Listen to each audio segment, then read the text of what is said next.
On vous a dit que ski c'était aimer et que c'était une exception, qu'il s'utilisait forcément avec la particule ga et non pas avec la particule o comme on pourrait le croire au départ.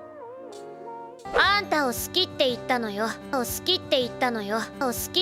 Ski n'est pas un verbe et il ne veut pas dire aimer. Pour l'usage des particules, il y a effectivement une sorte d'exception avec ce qui, mais elle n'est pas du tout là où on vous le dit. Certes, ce qui prend généralement la particule de sujet ga, même si la particule d'objet o peut être utilisé dans certains contextes, mais cet usage de la particule ga est en fait absolument logique et régulier quand on comprend ce que ski est réellement. Ce n'est pas du tout une exception. L'origine de l'erreur vient souvent des phrases d'exemple qu'on utilise pour vous illustrer la notion de j'aime en japonais. Par exemple, on vous dira que pour dire j'aime le café, on dit watashi wa kohi ga suki desu. C'est là que la confusion démarre généralement pour peu que vous connaissiez les particules. Mais attends, pourquoi on utilise la particule ga qui indique le sujet et non pas la particule o qui indique l'objet?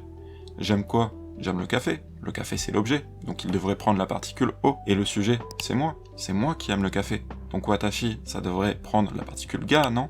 Ces questions sont légitimes et vous avez raison de vous les poser. On vous a peut-être dit le japonais c'est compliqué, les particules ça fait n'importe quoi. Avec ski on utilise ga et puis c'est tout, tu peux pas utiliser o, c'est comme ça. C'est faux. Si vous êtes un apprenant sérieux qui veut vraiment devenir capable de parler et de comprendre le japonais, cette explication peut être dramatique. Ce qui n'est pas un verbe et il ne veut pas dire aimer. Ce qui, c'est un nom qui vient d'une construction extrêmement fréquente en japonais. Si je vous montre les noms, hanashi, une histoire, negai, un vœu, omoi, une pensée, est-ce que vous voyez un point commun? Ils sont tous construits à partir d'un verbe. Hanasu, negae, omou. Qu'on passe à ce que j'aime appeler leur tige en i pour une question de clarté, qui est en réalité ce qui s'appelle la renyoke. C'est une forme qui peut remplir énormément de rôles en japonais, et un de ces rôles, c'est de transformer certains verbes en noms. C'est comme ça que l'on passe de hanasu, parler, à hanashi, une histoire, de negae, souhaiter, à negai, un vœu, de omou, penser, à omoi, une pensée, mais aussi de ce que, aimer, à ce qui. Un nom que l'on n'a pas vraiment en français, mais qui est proche de affection, penchant, amour, qui sont d'ailleurs les traductions du dictionnaire. Donc il y a bien un verbe pour dire aimer ou apprécier en japonais. Ce verbe, c'est ce que. 人に好かれたい。友達が欲しい。人に好かれたい。好かれたい。好かれたい。 Il est un peu rare, mais vous le croiserez forcément si vous consommez beaucoup de japonais. Ceci dit, on n'utilise généralement pas ce verbe pour exprimer l'idée de j'aime. Si vous dites kohi o sukimasu, qui est grammaticalement correct, on risque de vous regarder avec des yeux bizarres. Ce n'est pas quelque chose qui se dit, on va plutôt utiliser le nom suki, comme dans notre exemple watashi wa kohi ga suki desu. Suki, c'est un nom qui a la particularité de pouvoir s'utiliser comme adjectif nominal, ou adjectif en na, c'est la même chose. Par exemple, suki na mono. Pourquoi je vous dis ça maintenant? C'est parce que suki est un nom qui veut dire affection ou amour, mais que son utilisation est plus proche du sens français d'appréciable ou de aimable, qui sont en français des adjectifs. Donc voilà, ski c'est un nom qui a la particularité de pouvoir s'utiliser comme adjectif à la forme ce qui n'a. Du coup, une simplification utile pour nous qui parlons français, c'est de voir ce qui comme un nom avec le sens appréciable ou aimable. Et ça change tout. Quand vous dites watashi wa kohi ga suki desu, vous dites littéralement en ce qui me concerne, le café est appréciable.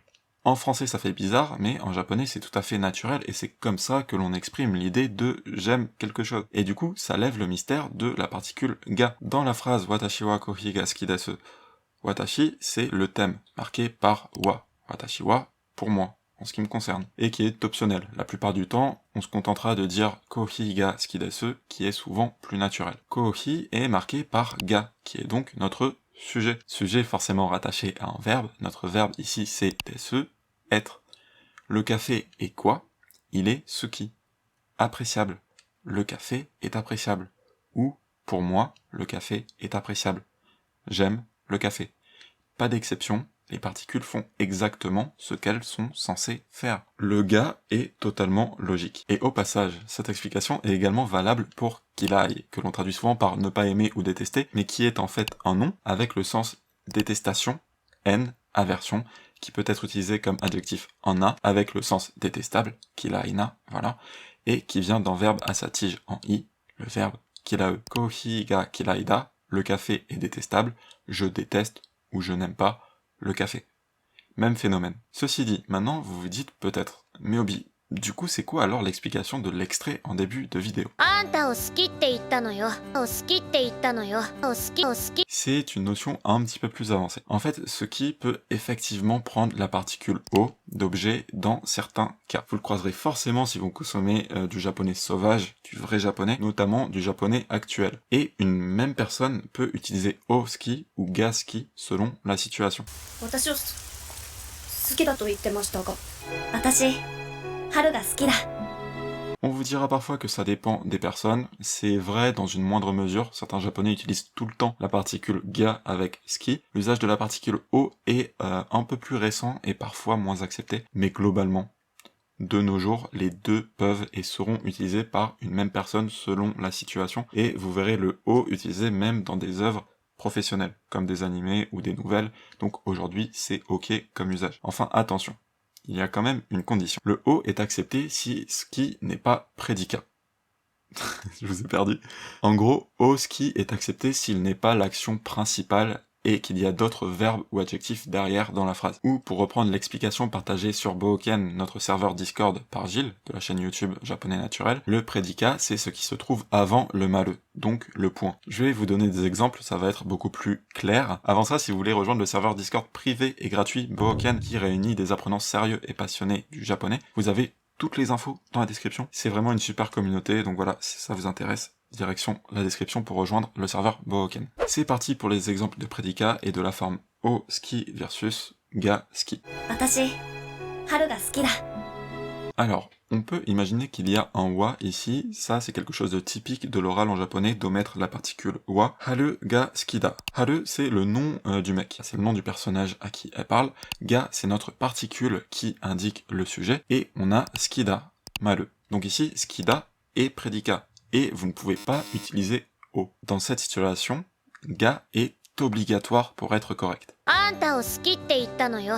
Alors ici, pas de maleux, mais le point d'exclamation remplit le même rôle en fait. Il finit la phrase, il termine la phrase. Petite vigilance, les particules finales no et yo ne comptent pas comme prédicat, comme elles rajoutent juste des nuances, ce qui nous laisse itta, la forme passée de iu, dire comme prédicat. L'action principale ici, ce n'est pas ce qui, mais bien itta, avoir dit. Ici, donc on peut utiliser o ski, comme ski n'est pas le prédicat. Je voulais vous expliquer tout ça parce que c'est passionnant et pour ne pas que ça vous perturbe, surtout si vous tombez sur cette forme dans votre immersion. Ceci dit, je vous déconseille d'utiliser vous-même la forme o ski avant d'avoir un niveau avancé de japonais. Techniquement, même dans cette situation, anta ga suki te itta no yo serait également correct, pas de souci. Donc avant d'être très à l'aise, restez sur la forme ga ski, qui est la forme standard et toujours correcte. Retenez juste que oski peut s'utiliser dans certains cas bien précis. Ski, c'est un nom magnifique, qui peut également s'utiliser comme adjectif en a. La particule ga est totalement logique, ce n'est pas une exception. Il y a forcément des scènes utilisant ce qui vont vous marquer. Alors, si cette vidéo vous a été utile, n'hésitez pas à laisser un pouce en l'air, en commentaire, et à faire un tour sur ma chaîne YouTube si vous apprenez le japonais de manière sérieuse. Merci à tous. Tchuss!